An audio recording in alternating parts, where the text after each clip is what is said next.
Hello guys, good evening guys. Guys, magawa tayo ng ginataan guys. Ito yung ating mga ingredients guys. Meron tayong saging.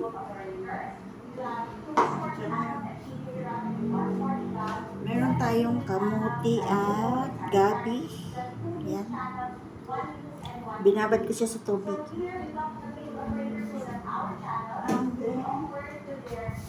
Meron tayong niyog.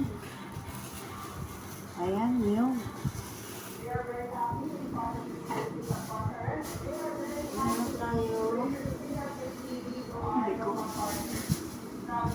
Meron tayong asukal, brown ang gagamitin.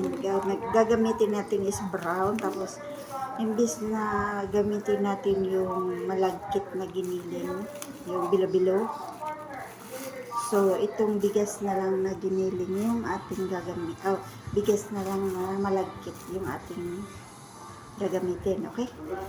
So, meron tayong ang tawag dito. Ito, ang tawag dito guys. Hindi ko alam. Gulaman, ano? Zago. Yan. Ito. Zago pala. Yan. Ito yung ating so, naka-ready na siya. So, maghugas na tayo ng kaldero. Okay guys, thank you for watching guys. See you mamaya.